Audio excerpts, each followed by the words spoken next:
jewel heart in the US is thinking when, because they've asked me to do some talks in the springtime, of maybe continuing this text, which personally I think would be a really good idea, but it's up to them, and apparently they haven't made up their mind yet. So yeah, we'll wait and see. So let's start with silent meditation, and then we will go into the talk.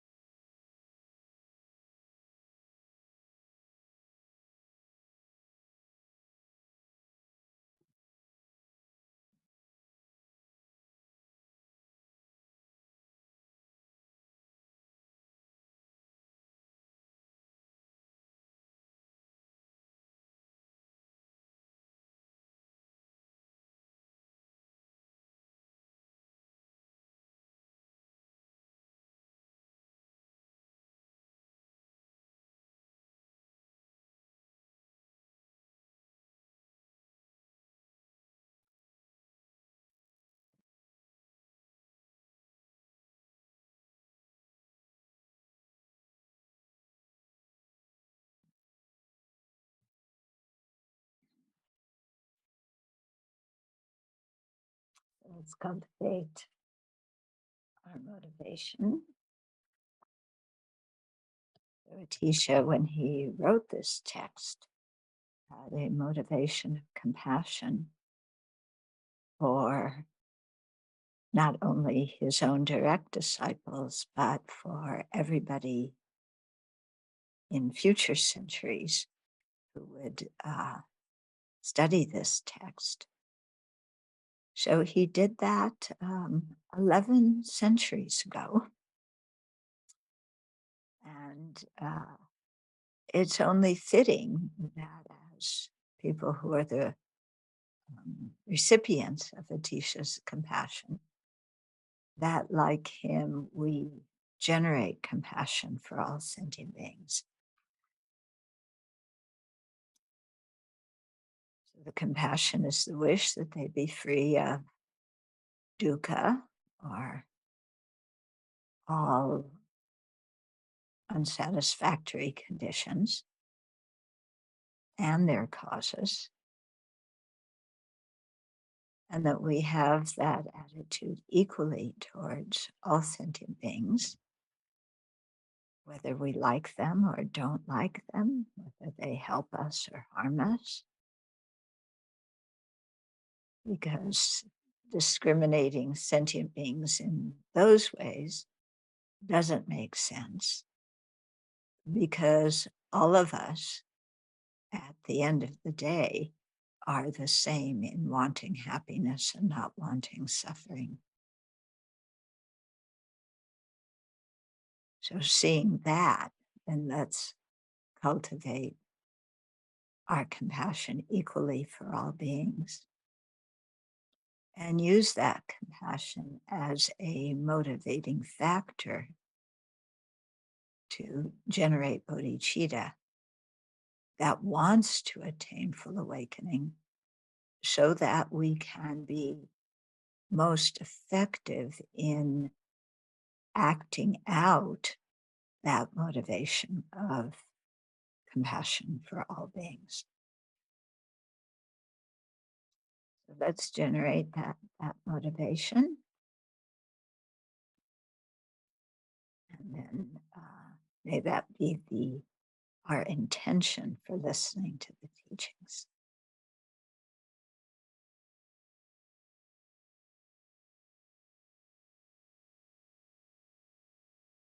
And then open your eyes and come out of your meditation.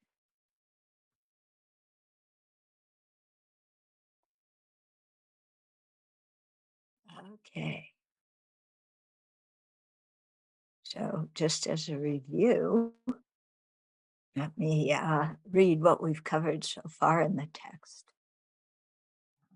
So he starts with homage to great compassion, homage to the teachers, and homage to the faith divinities, in other words, to the yidams. And then discarding all lingering doubts and strive with dedication in your practice. Thoroughly relinquish sleep, lethargy, and laziness, and strive always with joyful perseverance. Verse 2, with mindfulness, introspective awareness, and conscientiousness, constantly guard the gateways of your senses. Again and again, 3 times, both day and night, examine the flow of your thoughts. And then 3, reveal your own shortcomings, but do not seek out others' errors. Conceal your own good qualities, but proclaim those of others. So we talked about that one last time, and I think we all agreed how difficult that is, but how totally necessary it is. Okay. And when we face the difficulty in that, it's very good to ask ourselves, well, what am I afraid of if I reveal my shortcomings? What am I afraid of if I conceal my own good qualities? Because I think that our hesitation to follow those instructions indicates that there's some bad result that we're concerned about if we do that. So it's interesting to ask ourselves, well, what is the bad result that I'm afraid of? And then to examine that result and first of all, see if it for sure will happen if we follow the instructions. And second of all, if that result comes, is it really so bad? Because I don't know about you, but my hesitation is if I follow those instructions and hide my good qualities and don't, advertise others' faults, then somehow other people will have a better reputation than me, and I will be sidelined, and people will think I'm inferior or unqualified. So I have to actually do the opposite and proclaim my good qualities and hide my faults, and proclaim the faults of others and hide their good qualities. But when I actually ask myself, is it true that if I follow Atisha's instructions, then I'm going to come out on the bottom and I'm going to have a bad reputation and nobody's going to like me, da, da, da, da, da, da. First, is that really going to happen? And if I check, well, maybe a few people will think that way, but that's their prerogative. It's a free world. People can think about me the way they want to. And actually, is it a bad thing if I don't have a grandiose reputation?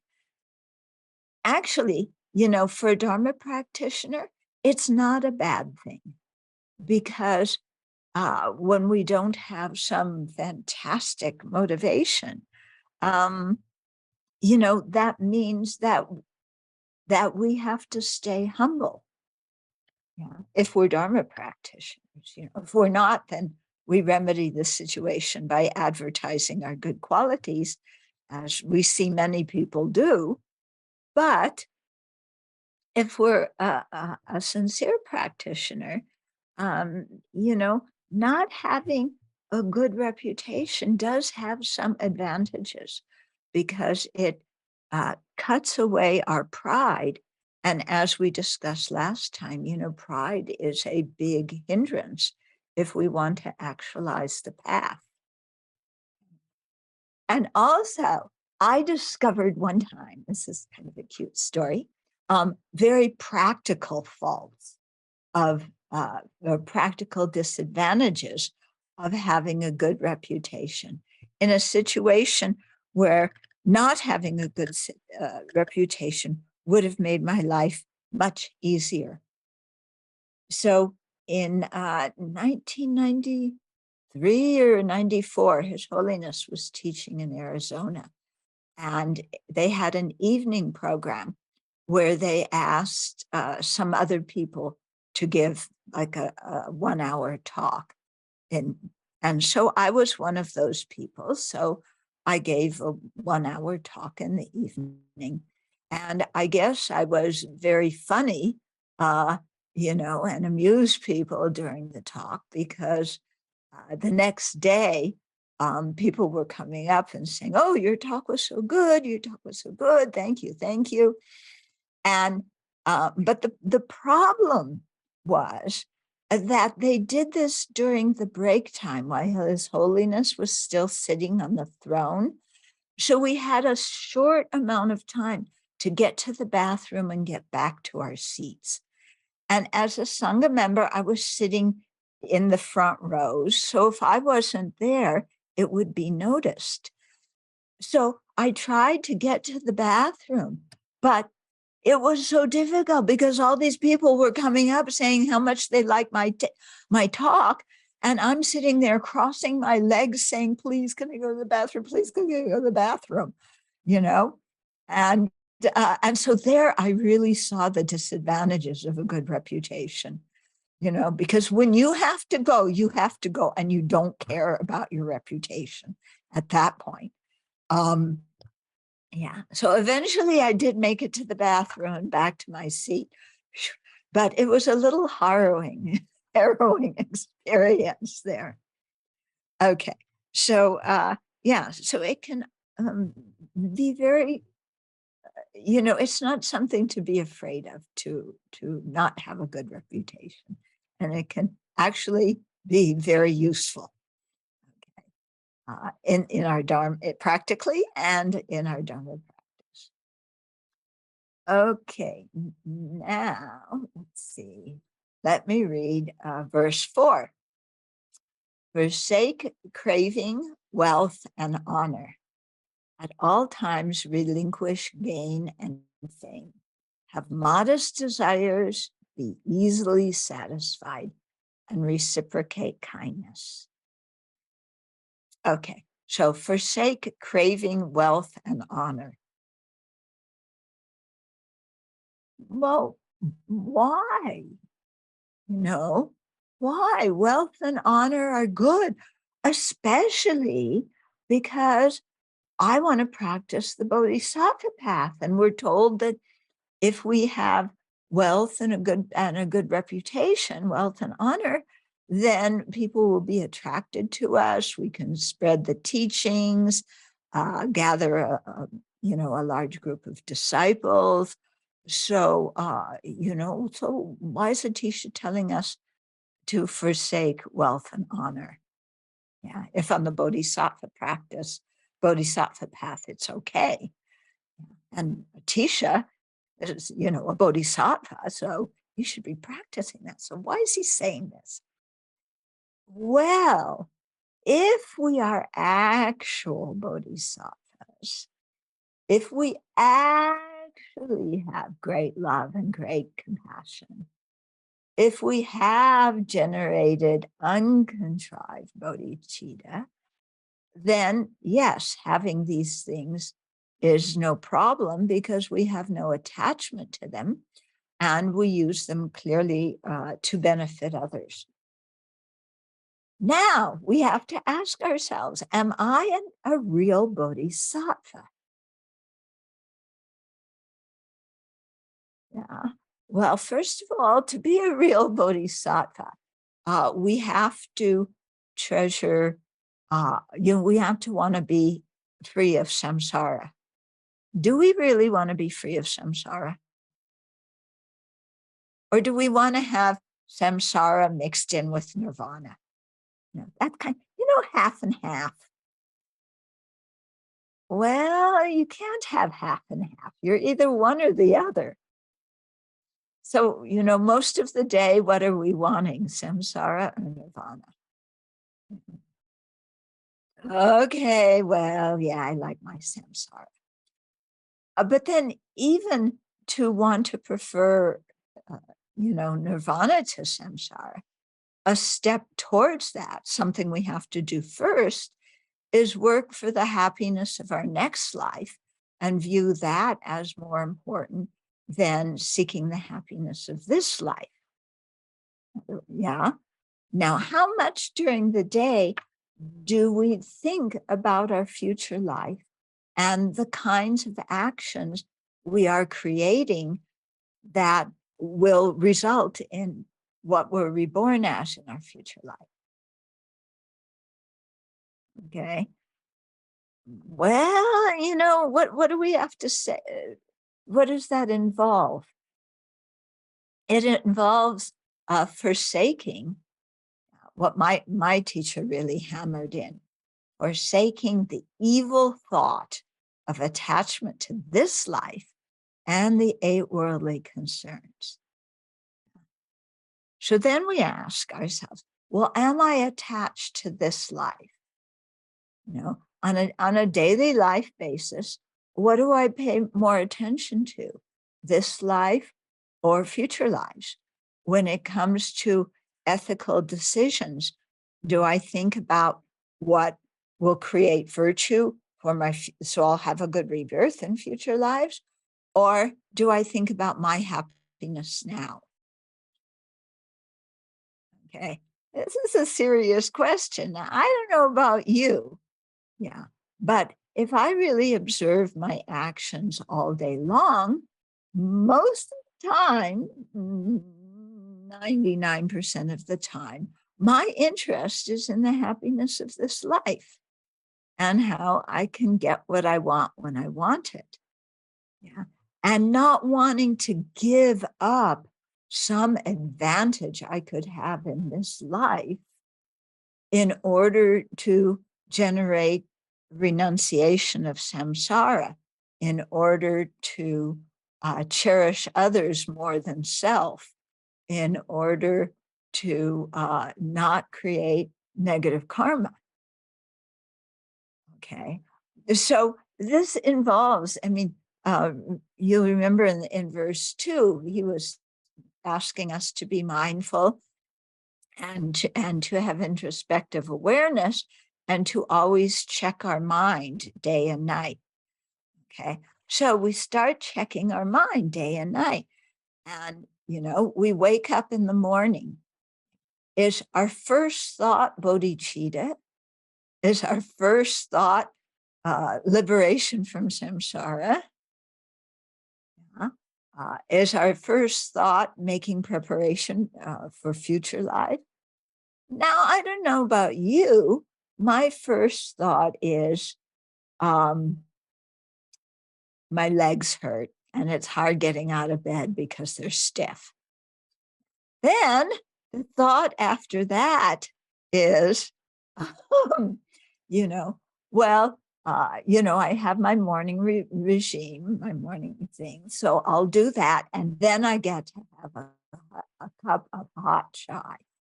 Hot chai. Oh, that's so nice in the morning before I sit down and, after I've set up my altar, before I sit down and do my practices. Yeah. So what's going on from the very time I wake up? Thought for the happiness of this life. And so when he says forsake wealth and honor, do we guard our ethical discipline or do we seek wealth and honor? In other words, if we can make an easy dollar or an easy euro, but without being totally honest, but nobody will find out anyway, so it really doesn't matter, then do we do that? Or do we say, no, that getting a little extra money or a little extra praise by doing that action, that's not ethical. I'm going to abandon it. I'm not going to do that. Okay. When we have the impetus to criticize somebody. Yeah. And to really trash them because we don't like this person. Yeah. Why don't we like them? Because they criticized us and they to our face and they talk bad about us behind our back. So we don't like them. So a thought comes of, oh, now I can get my revenge and talk badly behind their back and make myself look better, advertising my own qualities and, putting them down. So at that time, when there's that opportunity, do we say, oh no, talking badly about somebody behind their back, that is derisive speech. And, and I'm probably exaggerating. So that's also lying. So if I really follow what I want to do right now, I'm creating a lot of negative karma. So there's that impetus in our mind. And then there's a little bit of wisdom mind that says, that's negative karma. But what do we do? When the impetus to speak badly or return the criticism is strong, even though there's that little attitude in the back of our mind saying, be careful what you say, we usually go ahead and say it. Yeah. So here, let me ask you, have you ever been in the process of saying something? And then one part of your mind is going, I need to just be quiet and stop. But you go on saying it anyway. Yeah, have you had that experience? A couple of people are owning up to it. A couple of you are looking like, who, me? Yeah. Those of you who are parents, do you ever find yourself saying to your children exactly what your parents said to you that you vowed when you were a child you would never say to your own child? But there you are saying it. Have you ever done that as a parent? Yeah. So we see when there's, there's this two-sided mind, the habitual impetus to do what I want to do right now because it makes me feel better right now. And then that little voice that's saying, you're going against your own ethical conduct. You're sabotaging your own spiritual practice. You need to be quiet right now. But you ignore that voice, boom, you say it anyway. And then, of course, there's problems that follow. Okay, so this is what happens. So again, here, Atisha is really challenging us to have more mindfulness of our values and have more introspective awareness that monitors our mind, and then to have more courage, or more wisdom, understanding the disadvantages of following that thought that is looking for my own benefit right now, and then to cut that. Okay, so he is challenging us to do that. So this too can be very difficult.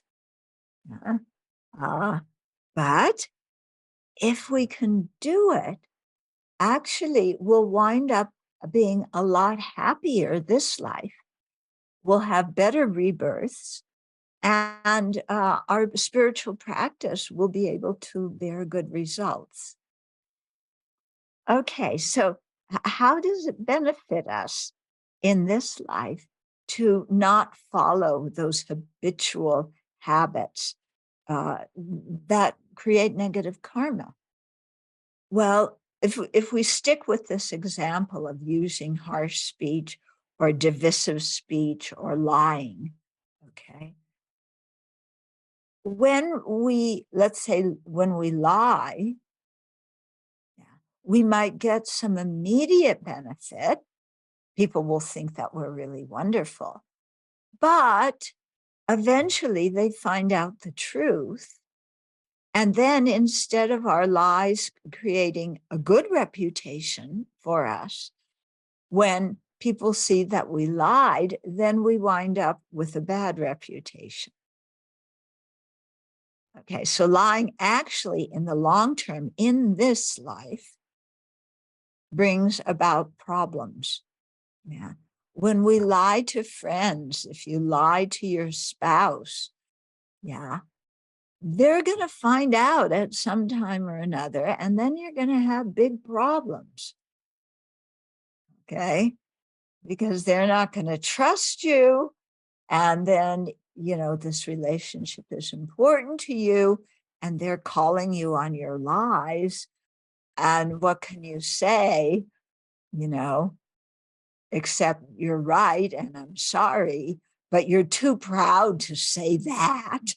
So then you make up some fancy-dancy excuse about how you really meant something else when you said this, or if you look at the situation, it really does look like my lie and it doesn't look like, and you get yourself all tangled up.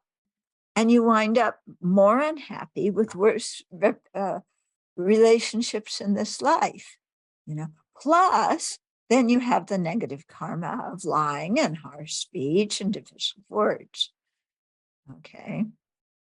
And then, if you want to be a bodhisattva, if we have that habit of lying and divisive speech and harsh words, who's going to want to come hear the Dharma from us? If you want to be a bodhisattva and benefit sentient beings, if we now have a reputation as somebody who lies, somebody who talks badly about people behind their back, somebody who, tries to create division in a group, are people going to want to follow us? Yeah. Are we really going to be able to benefit people? No, they're going to look at us and say, stay away from that one. Okay. And so, when we're seeking wealth and honor in this life,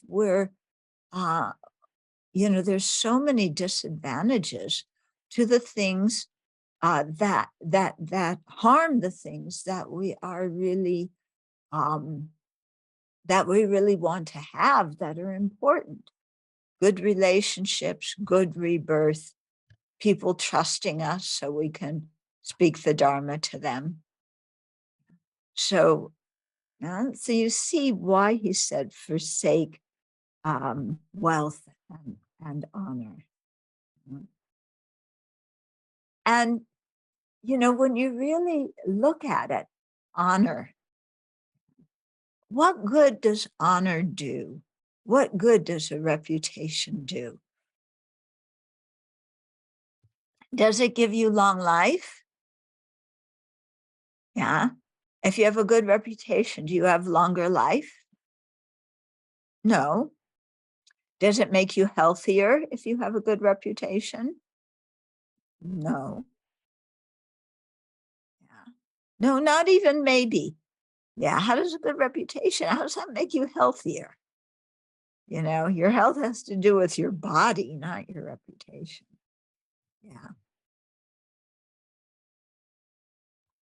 Does it make your mind more receptive to the Dharma if you have a good reputation? No. Does it give you a better rebirth? No. I mean, you can die and the whole world is around you singing your praises and giving you so much honor. I mean, like Queen Elizabeth, okay? The whole country's out there crying and, saying how wonderful she is. And she's so well respected and she's done so much and everybody loves her. Does she get to enjoy any of that praise when she's dead? No. She's already in the bardo, or maybe even she's in her next rebirth. She doesn't hear any of this honor and praise. It benefits her in no way, shape, or form. So why be attached to something that doesn't bring you any benefit in this life, or, after, at the time of death, or after your death? Your whole family is standing around you, sobbing when you're dying, holding your hand and saying, "Don't die. I love you so much. I need you. You can't die on us. We love you. Oh, you're so good." Is that going to prevent you from dying? No. When the time of death is there, when the body lacks energy to sustain the consciousness, we die. Doesn't matter who's standing around us, proclaiming these grand accolades about us. When the body energy is used up, it's finished. Okay. And it doesn't matter whether you're rich or whether you're poor. Yeah. I mean, when you're dying, are you going to, you're lying on your deathbed. Are you going to look around and say, "Oh, I love being on fresh white sheets right now"? Is that going to be important to you when you're dying? Yeah. "Oh, I'm dying," and you're starting to have all these visions, karmic visions, and you're realizing that your whole ego identity is dissolving. Are you going to go, "Oh, but look how wonderful all these people are here praising me"? It's not going to be important to us at all. Okay. Because at death, what's important to us is remembering that appearances, what appears to us are only karmic appearances. And to generate the thought that we want to be reborn in a precious human life. We want to be born in Sukhavati, Amitabha's Pure Land, to generate the thought that I am leaving this life without any regrets and rejoicing at the merit that I created in this life. And I'm praying to go forward in my next life and meet fully qualified Mahayana and Vajrayana teachers and study under their guidance and progress on the path. That's what we need to be thinking about at the time of death. Not, "Oh, I love these very beautiful sheets, that only rich people can lie on when they're dying." It makes no difference. Okay. So, Atisha's really asking us to look at what is important and what isn't. Then the second line, "At all times relinquish gain and fame." So sometimes when we talk about the 8 worldly concerns, gain and fame, gain means wealth and fame means honor or reputation. But in another way, we can expand the meaning of gain and fame and really look at the 8 worldly concerns, which I think is quite good for us to do. So, do you know the 8 worldly concerns? One person is nodding their head yes. The rest of you don't know? 2, 3. Some of you are uncertain. Okay, so we better go through them. This is important.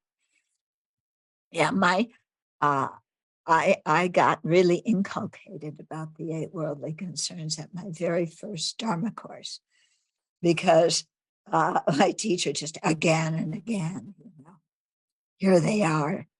Look how they obstruct your life. Okay, So the 8 worldly concerns are 8 pairs. And in each pair, there's a factor that we are attached to and a factor that we have aversion to. And these 2 things of, attachment, aversion, these make our minds like yo-yos. Yeah. Because something good happens, I want it, I'm attached to it. Then the next minute, something we like is there. Oh, get it away. Okay. So we can see throughout the day, really, in terms of our moods, we are like, remember, do you have yo-yos? I'm sure you have yo-yos. Yeah. That toy, goes up and down and up and down. They even had it 50, well, not even 50 years ago. 65 years ago when I was a kid, they even had yo-yos and they still have them now. Okay. So the first pair were attached to material wealth and money and aversion to poverty, to not getting it, to it being stolen from us and so forth. So if we look in our lives, boy, this one's really important. Yeah. We want we want money. We want material possessions. Okay. And there's a lot of fear of not having these. And there's a lot of competition with maybe our siblings or our friends, because this kind of wealth is in society an indicator of what society calls success. So if we are in competition with other people, then we want to have more money and more possessions than they do so that we can be more successful than they are. Okay. And then the aversion side to that is, somebody steals our wealth. The stock market goes down. Look what happens when the stock market goes down. I remember some years ago, it must have been in 2008 when there was the recession. There was some big executive from Volkswagen who killed himself when the stock market went down. Yeah, because his wealth is vanishing. How many people, I mean, they go into massive depression when they lose their money. Yeah. Stock market goes down, their business deal doesn't turn out so good, their money gets stolen. And it also includes things like people not giving us presents, because it's not just about money, we want goods. When people forget our birthday, oh my goodness, how dare they forget my birthday? I gave them a present. I spent my money buying something for them, and they don't even remember my birthday. And give me a present. Not even a birthday card. Oh, what kind of friend are they? What kind of brother or sister are they? And we get really upset. Okay. So you can see we are like yo-yos, aren't we? I get wealth. Ooh, goody. I lose wealth. Oh, how dare they? This is the end of the world. Okay. So that's the first pair of worldly concerns. You see, they're called worldly concerns because we're completely involved in just the happiness of this life. Yeah, because our money and our wealth is not going with us to the next life. And our reputation doesn't go with us to our next life either, because we're born as a totally different person. There's a continuity of the consciousness, but it's a different person. Yeah. Nobody, no baby, gets born and says, "Hi, I am the incarnation of, who, Albert Einstein." Now, no baby says that. Or I'm the incarnation of, who is it? What Jobs? One of the Microsoft people died. I think Jobs. Yeah. Oh, I'm the incarnation of him. So give me all the wealth. No, that doesn't happen. So, yeah, what's the use of so much mental confusion about these things? So that's the first pair of 8 worldly concerns. Second pair is attachment to praise and aversion to blame. Ooh, this one pushes some buttons. We all like to be praised. Yeah, from the time we're little kids in school, yeah, we want to be first in the class, or we want to be the best athlete, or the best musician, or the best something, so that people will praise us individually, and we don't like any criticism. Okay. Yeah. So people should definitely not criticize me, because first of all, I don't have any faults. So all the criticism is untrue. And even if I do have a fault and make a mistake, nobody's supposed to notice it. Yeah.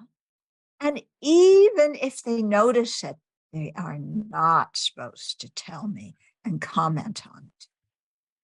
Yeah. Because I am wonderful and I want praise and I don't like blame. Okay. I don't like criticism. I want people to approve of everything I do. I don't want people to disapprove of anything I do. And so, in order to get praise and not have blame, I am very susceptible to peer pressure. If enough people around me think I should do something, even I don't want to, even I think it's unethical, if a lot of people want me to do it, I'll do it. Because I want praise. I don't want to be criticized. Okay. But then what do you teach your kids? You teach your kids, oh, don't listen to peer pressure. You make up your own mind. You live according to what you know is right. But what do we model for kids? Is we model that we give in to peer pressure ourselves. For example, you have a precept. You take all 5 precepts. Okay. So the 5th precept is not to drink. So you're at a family dinner, or you're at a party with some friends, and they're serving alcohol. Yeah. And you can very easily say, no, thank you. Yeah. You can very easily say, no, thank you. But everybody else is around you is drinking. And if you say, no, thank you, you're afraid that they're going to look at you and say, oh, you are so prudish. Yeah. Now you're a Buddhist. You won't do what we do. And you used to always drink with all of us in the old days, but now you think you're too good for us. We don't want anybody to say that about us. So we say, well, actually, for the benefit of these people, so that they don't criticize the Dharma, then I'll drink. Yeah. So we break our precepts. We become a hypocrite. We totally cave into peer pressure. Why? Because we want people to like us. Yeah. But what is more important, our ethical conduct or people liking us and people praising us? Yeah. Show the same thing. We don't like disapproval. We don't like personal criticism. Yeah. And we will do somersaults and backflips and all sorts of things to avoid any kind of criticism. Yeah. We lie, yeah, to avoid criticism, all sorts of stuff. Okay, so that's the second pair. Yeah. Attachment to praise and approval and aversion to blame and disapproval. The third, that's the second pair. The third pair sounds similar, but it's actually different. The third pair is attachment to reputation and aversion to notoriety or a bad reputation. So the difference between praise and reputation is praise is what somebody says to you individually, looking at you. Reputation is what a large group of people thinks about you, whether they know you or not. Similarly, notoriety, or a bad reputation is what a lot of people think about you. Whereas criticism or disapproval is what they say to you one-on-one because they know you. Okay, so we all want a good reputation in whatever groups we are a part of.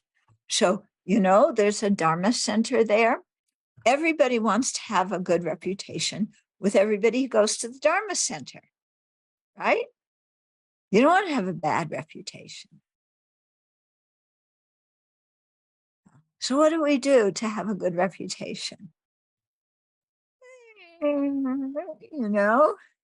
We have our own way of making ourselves look good. Oh, good reputation. Ah, yes. Rinpoche was arriving at the airport and he asked me to pick him up. Did he ask you to pick him up? No. Oh, that's too bad. He asked me to pick him up. So the inference is that's because I am special. Yeah, I am a special student.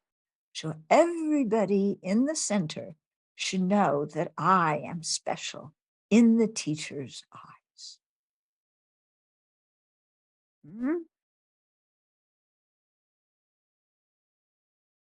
Huh? Huh? Anybody resonating with that? 4 people. Yeah, a couple of people kind of starting to grin, but holding back. How we compete for reputation at the Dharma Center, at your job, how you compete to look good. You're working on a project. Yeah. So as the project's starting, you don't contribute very much, but towards the end of the project, then you jump in, and when the boss is there, then you claim the credit for doing the whole project with the help of these few other people. But actually, you only got involved at the end, but you're claiming credit for the whole thing because you want a good reputation so that when it comes time for the boss to give promotions, that you are the favored one. And then when you have a promotion, you get the great honor of working many more hours than you did before you had the promotion. It's true, isn't it? When you get promoted, then you're expected not to work an 8-hour day, but to work 10 hours, maybe even 12 hours, or take it home with you and work on the weekends. Yeah. And that's what your good promotion got you. Is that really worth it? Yeah, you have no time to relax, no time to spend with your family, no time to read Dharma books. You get some other money, but you don't even have time to spend it because you're so busy working. Okay. So we do things to get honor, honor and good reputation like that. So that's and avoid a bad reputation. We don't want people talking badly about us behind our back. Unless you're Trump, okay? Donald Trump doesn't care whether people praise him or criticize him in the big, in the whole country. He just needs to be the subject of all the news articles. Yeah, even they criticize him, he still needs to be mentioned. And so, he does all of his antics, because to be that, get all that attention from everybody in the country due to the media. But when it comes to his own Republican Party, then they all must swear allegiance to him. Yeah, not to our Constitution, but to him. And in order to have a good reputation, those people need to do that to have a good reputation. Yeah. And, I don't know how much you people follow American politics, but I'm sure Trump wants to be known worldwide. So I'm sure there's mention of him in the international news because he won't settle for anything less than that. Okay. Yeah. But but you can see how somebody like that who's so attached to just being noticed, how much they suffer. Yeah. I mean, that mind is complete suffering. And many people don't understand how much he suffers. They only see him as bossy and powerful and rich. And, that's not necessarily true.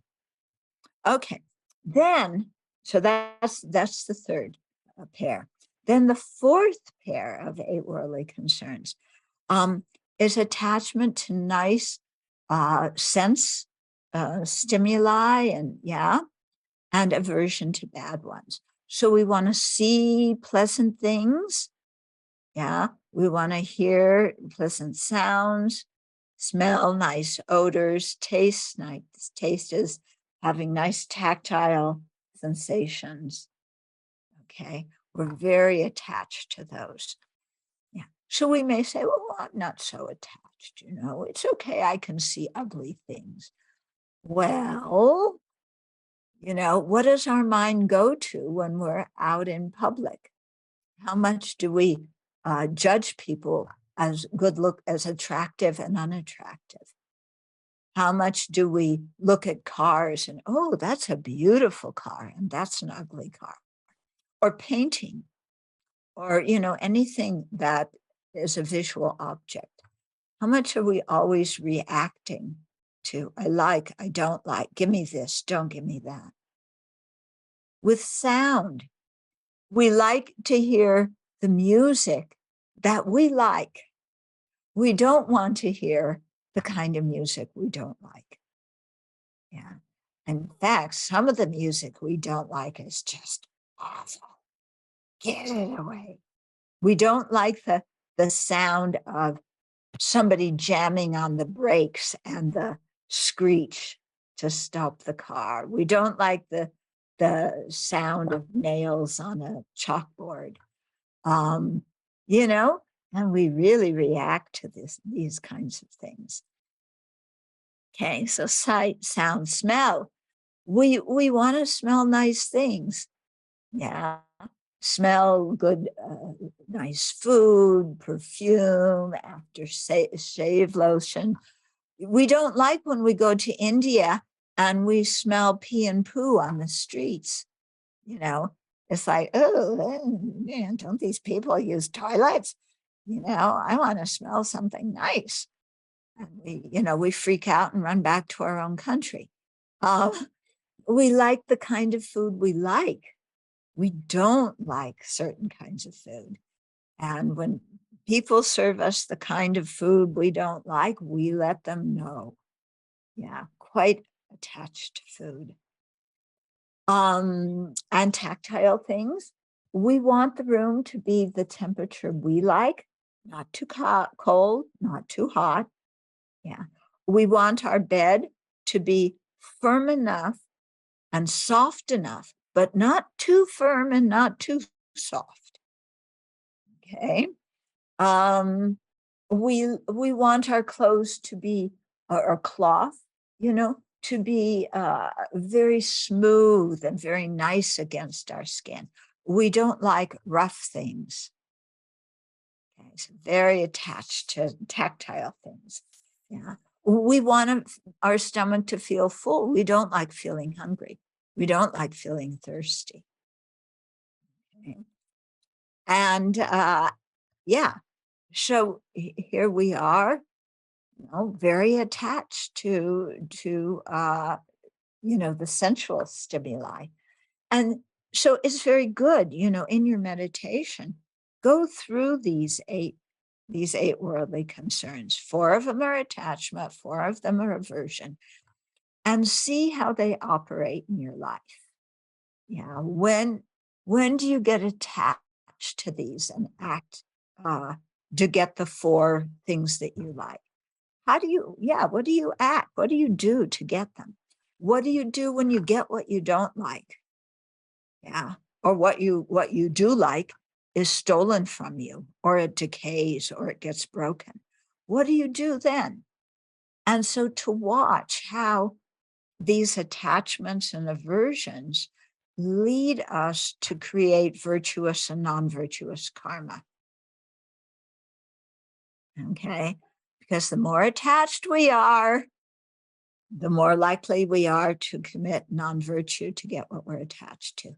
The more we have aversion to those 4 things, the more likely we are to get angry and then say or do things to express our unhappiness.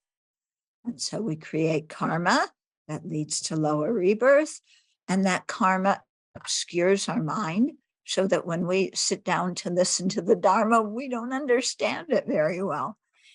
So, this is why the 8 worldly concerns are one of the really most important teachings. And I think, especially for us who, we grew up in a society where the 4 kinds of attachment, the 4 kinds of aversion are seen as normal. Yeah, and we're encouraged to have them. But actually, the presence or absence of the 8 worldly concerns is the dividing line between what is a Dharma action and what is a worldly action. And when you think about that, it's like, whoa, and you see that doing all sorts of things that look like Dharma, but we don't have, but we have a quite worldly intention that even though those actions look like Dharma, they aren't Dharma. Okay. So, it's very sobering when we look around. And it even, applies to explaining the Dharma. If when I'm talking to you, I think, oh, well, I want to give a very good talk because then those people will think I am a wonderful teacher. Yeah. And then they'll make a lot of offerings. So I'm going to say what, they will like so that I will have a good reputation. If that's my motivation when I'm teaching, I'm not doing Dharma. I'm just doing worldly practice. Okay. So that applies to, also when we're doing our sadhanas, when we make offerings, if we make offerings, just so that we'll look very good. Oh, look how rich I look. I can make a big offering. Yeah. But when there's no, when I can't gain any reputation out of when nobody's there to observe the offering I'm making, then I just make a small one. Okay. So, to really use this as something to look at our lives and understand our lives and ask ourselves, why am I doing what I'm doing? And how do I want to change? And what do I need to be aware of in order to change, in order to become the kind of person that I want to become? And then you begin to really study the Dharma and learn the antidotes to attachment and aversion. And as you learn the antidotes and become familiar with them, then your attachment and aversion to these things lessens, and then you also feel good about yourself. Because you can see, I'm not just all the time looking for my own benefit and what pleases me. So then you feel more relaxed and good about yourself. Okay, the last two lines. Have modest desires, be easily satisfied, and reciprocate kindness. Okay, so modest desires and easily satisfied. These are actually, when they list in the teachings the qualities that we should have when we want to develop shamatha, single-pointed concentration. These are two of the important qualities: to have few desires and to be easily satisfied. Because when we have a lot of desires and when we're very dissatisfied, it's very difficult to concentrate in our meditation. Yeah. Because when we have a lot of desires, what's going on in our mind? Oh, I like this. How can I get it? Oh, I like that. How can I get that? Yeah. Oh, I want people to think well of me. What do I have to do? Oh, those people are criticizing me. I better do something about that.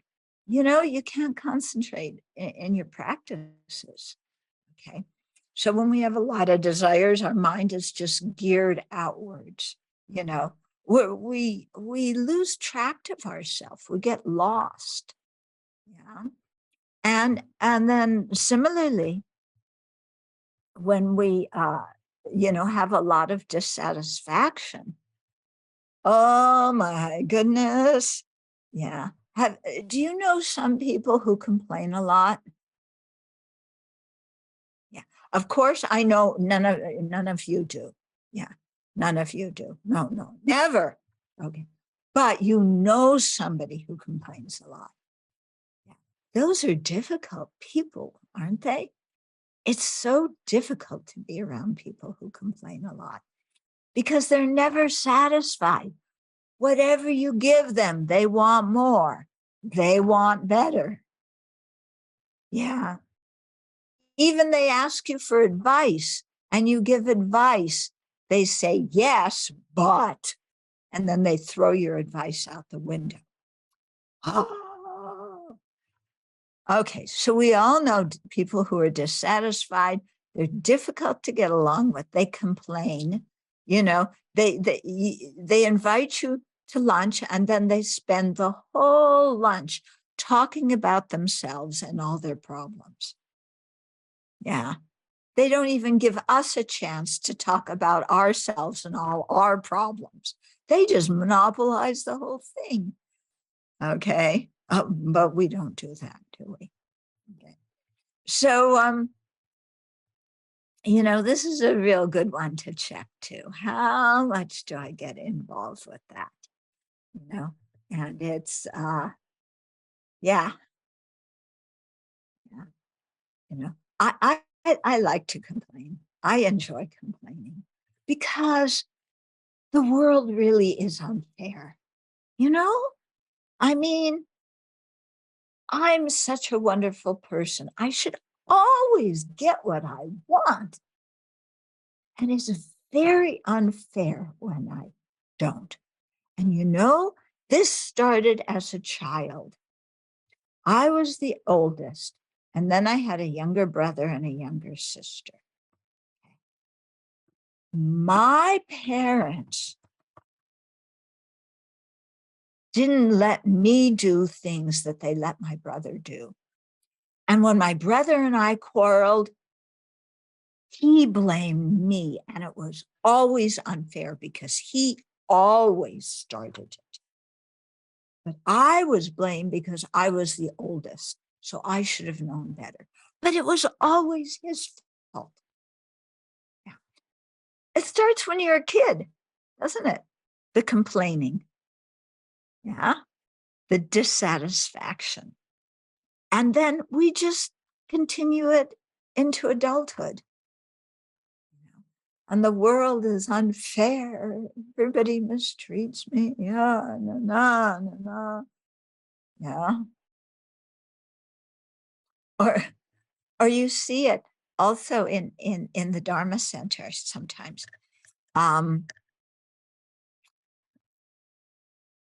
In one set of teachings I took with one of my teachers, there was another nun who sat behind me, and she was never satisfied with her cushion and her seat.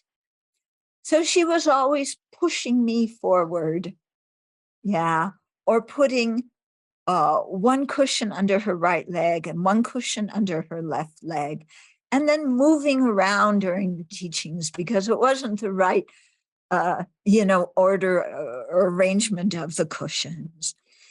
And then she would get all irritated and make sounds while I'm trying to listen to the teachings, So there's somebody like that. Of course, I never did anything like that, Of course, you all know that I'm perfect. I don't do. And then she always, complained. Oh my goodness, one of the biggest complainers, always complaining about somebody. Yeah. Always dissatisfied. And it's not even me that thinks that about her. She has a whole reputation. Everybody agrees. Except once in a while, I meet people who actually like her. How is that possible? There's people who think she has good qualities. I don't know. It must be because she doesn't sit behind them and push them and, bother them. Okay. So, and so she complains a lot.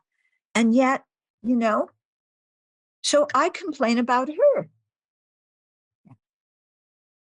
Isn't that what I'm doing right now? I'm complaining about her and all the mistakes she does and how uncooperative she is, blah, blah, blah, blah, blah.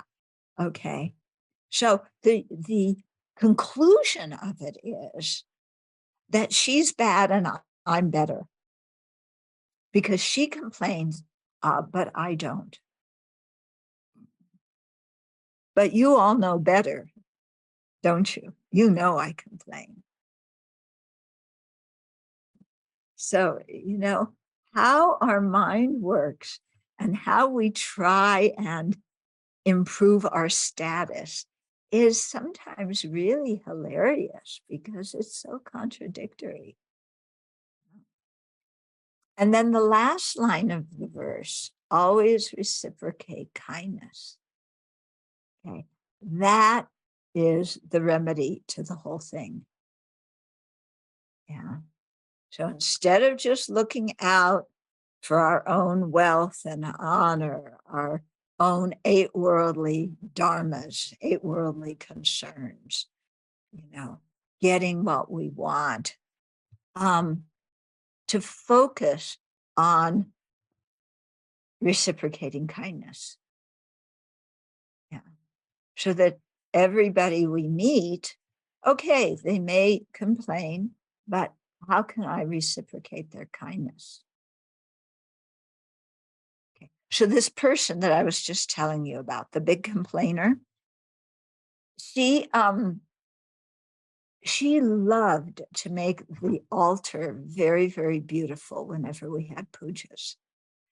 And she would buy flowers and make beautiful flower arrangements to offer to the Guru, the Buddha, the Dharma, the Sangha.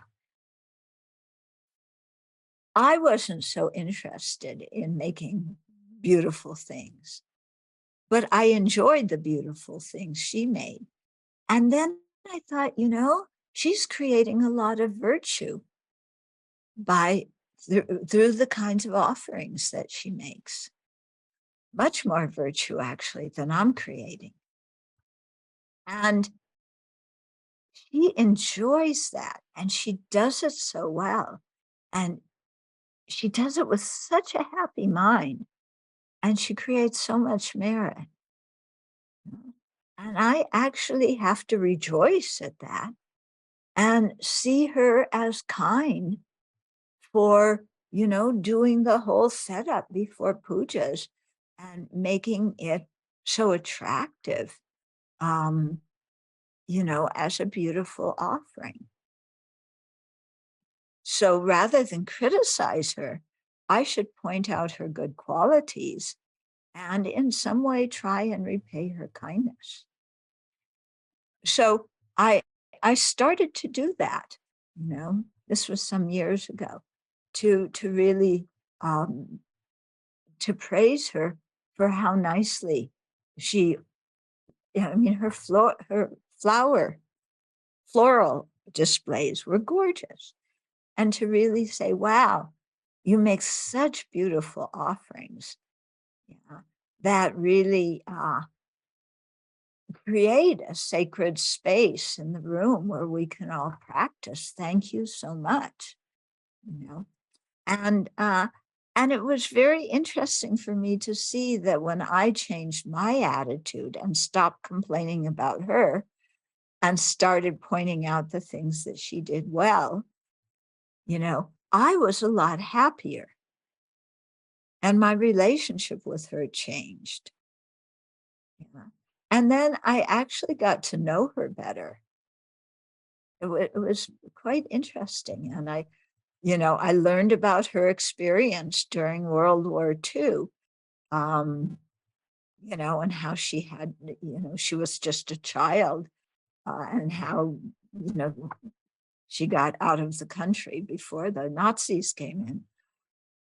So, I had a whole new perspective on her when I changed how I was relating to her. And, so that's why I think this thing of reciprocating kindness is so important, because it entails that we look at somebody as kind, and that entails stopping our own critical, judgmental, complaining mind. That makes us unhappy, actually.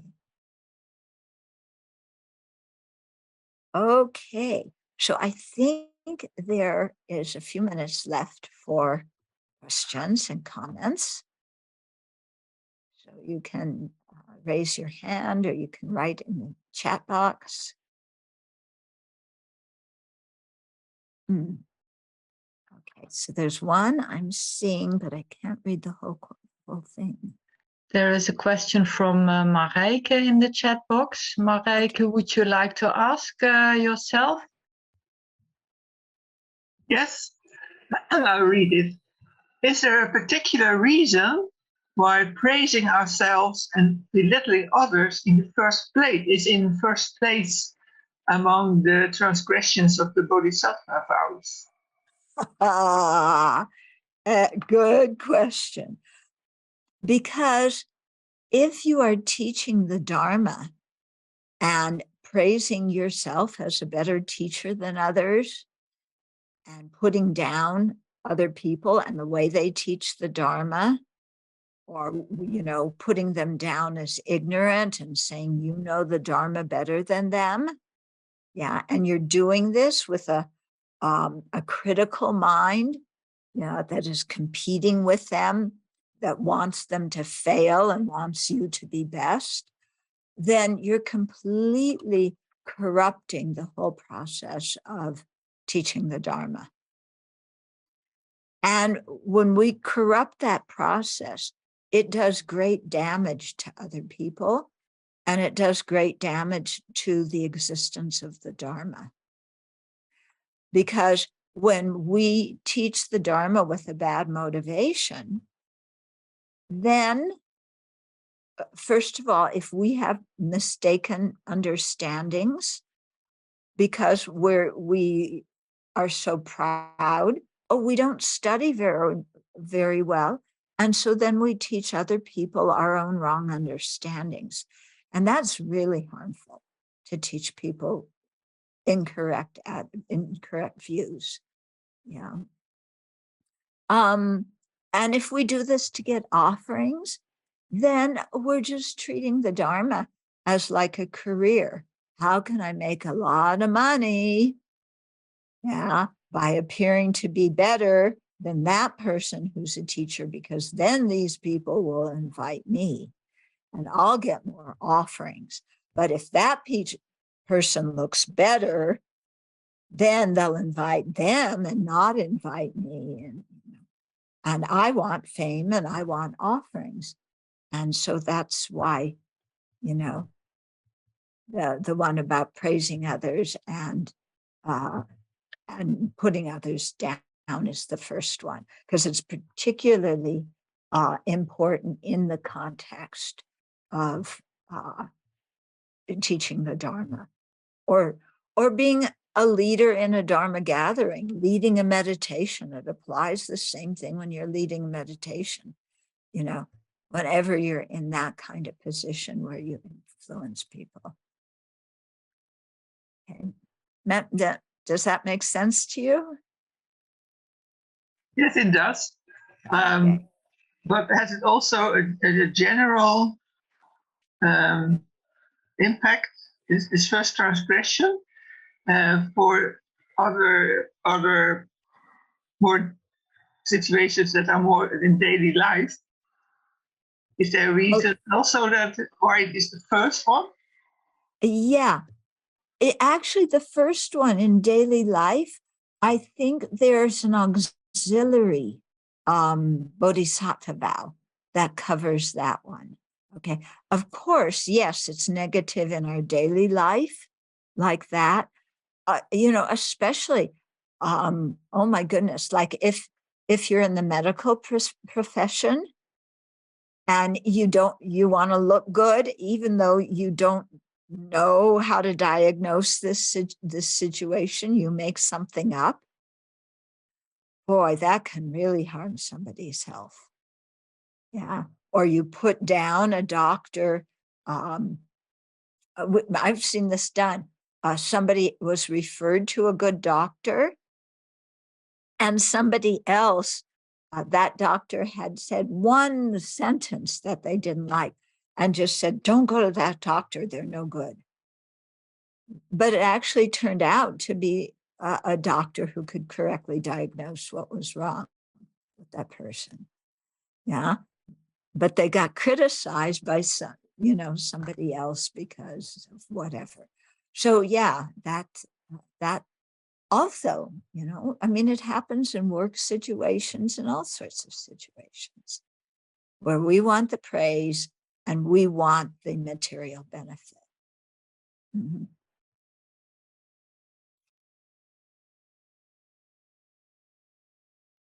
So Rashika just raised her hand to ask a question. Rashika, would you like to be next? Sure. It's not a question, but it's just funny that Venerable made the example about people being jealous for doing things for the teacher. It just reminded me of myself. I used to get jealous of this one lay person that would get to take the monastics to the airport or pick them up and bring them back. But somehow, like at some point, I realized it wasn't anything special, just because they had the biggest car with the most trunk space. You know, I took it as something. It was just I drove a 2-door sports car Mustang. Who was I gonna fit in there? I could barely. So it's just funny. I thought it was more that it was just because she had the biggest car and could fit the most luggage in there. It was just that simple. I just think it's funny how we just add things in, and it's just really simple and not that personal. Yeah, exactly. Very good example.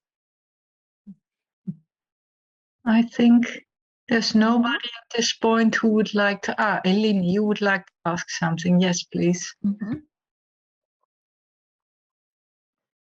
Yes, I was thinking, Venerable, you said something about these 8 worldly dharmas, to make dharma from it. There's a kind of line, or did you say intention line? Yeah. Yes. So it has to Yeah. do with the intention to change it into dharma. Oh, no. If, for example, there's something that I can get that I'm attached to, and if I don't lie, I won't get it. But if I do lie, I will get it. Then that's, an action coming from attachment to whatever it is we're attached to. And that's part of the 8 worldly dharmas.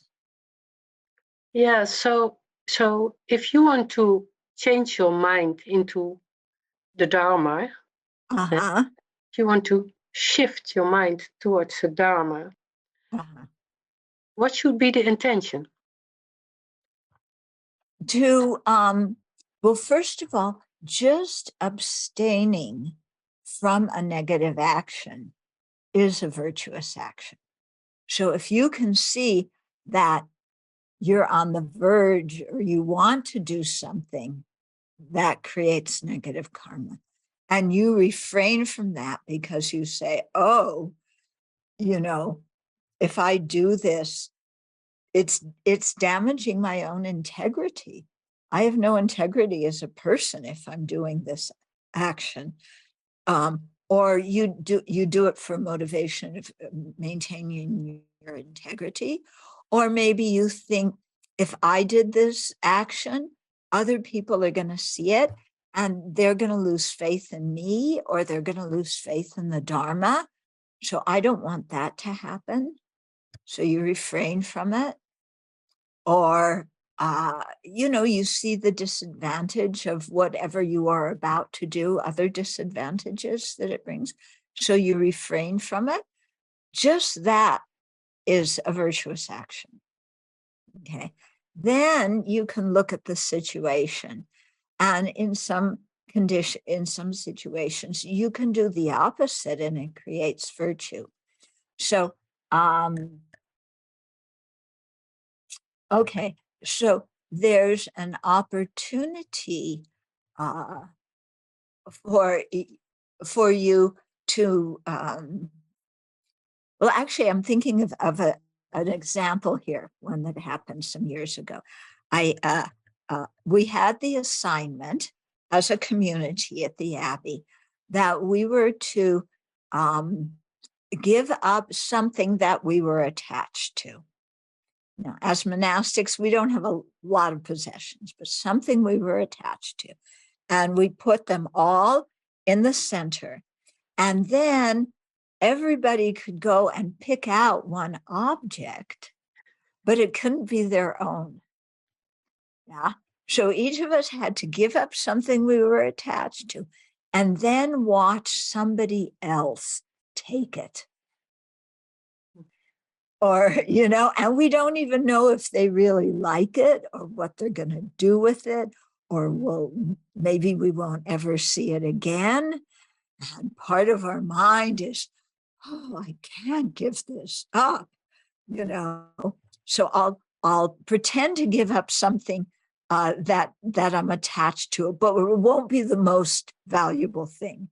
It'll be way down on the line. Yeah. And nobody will know that it isn't the thing that I'm really attached to. Nobody will know. Everybody will think I'm playing, legally, when actually I'm not. Yeah, and to see. So that's an example, but it happens in our daily lives. Sometimes we want to give somebody a gift, and then our mind says, oh, but if I give it, I won't have it. You know, if I spend the money on that person, I won't have the money and I won't be able to buy what I want. So I won't buy them this really nice gift, which I know they'll like. I'm going to get them some little something, so that I fulfill my obligation, but they will be forever grateful to me because I'm such a good friend. But meanwhile, I'll keep the majority of the money for myself. Okay, so it happens, yeah. And then you look and you say, my goodness, I'm so miserly. Yeah. Why am I so miserly? This extra money that I'm going to save, it's like, you know, do I really need it that badly? Or is it nicer to, you know, to express my love to somebody, you know, or is it better to give the money to a charity for somebody who needs what I already have plenty of? Why am I so stingy? And then you think, you know, I don't really want to continue to be stingy. So then you give, let's say you give the donation to counteract poverty in your country, in another country, wherever, you know? And so, okay, so it means you don't get to go out to dinner one night, you have to eat at home. So instead of spending a lot of money on yourself for one fancy meal that is over in a half an hour, you stay home and you cook for yourself and you spend, you know, much less. But then you have the pleasure of thinking, you know, oh, I'm contributing to feeding people who need food. Yeah. And I know, you know, there's times in my life when I maybe haven't had enough food, or maybe I've had enough food, but I couldn't get to it. I've been hungry. I know how that feels. So, you know, this is really actually, it feels very good to be able to give to somebody else who experiences hunger. Okay. Thank you. Yeah. Okay, so I think we need to, one more question, go on. This will be the last question. Yeah. Mute. Oh, can you hear me now? Mm-hmm. This is your last teaching on the Monday evening. And I was wondering, I really loved your teaching. Are you planning to come to Holland to give teachings to us? Thank you for the invitation. You know, when I go to Europe next, you know, then I can certainly put Holland in. Yeah. We love you to come here and to meet you. Oh, now I have so much praise. No, but I've got to say, you know, this set of teachings has really been quite a privilege for me, because this, you know, this text is so practical, and it makes me look at myself and ask myself, you know, am I living according to this? And how can I improve my attitude? How can I improve my conduct? So it's actually helping me, I think, more than helping you. Mm-hmm. Well, it's beautiful that you said thanks for the teaching. I'm sure you have been speaking on behalf of all of us. That Venerable, you left us with a sort of a cliffhanger to stop after 4 verses. It's quite hard for us. So I would also like to express my thanks and on behalf of everybody, and the wish that we may learn more about this beautiful text. And we will, of course, discuss how to handle invitation and everything. But it's a big wish to go on with this. Okay, thank you. And like I said, it's been a privilege for me, because not only does it help my practice, but in looking at all of you, and that's why I like when people, make it so I can see their faces while I'm talking, but I could see that you were really interested and that you were tracking it. And, and that means a lot. When somebody's a speaker and you see people nodding and people looking and then it's going in, and that's good. And it makes you feel much better than when you see this.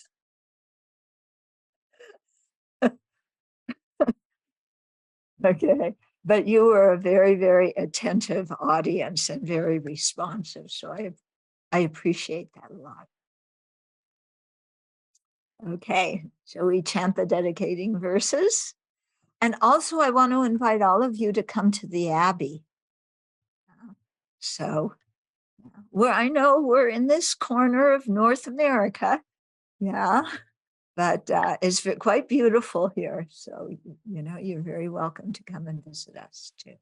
We would love to do so, Venerable. I'm absolutely sure a lot of us would love to do that. So hopefully we will meet at some point in some way. That would be fantastic. Okay, very good.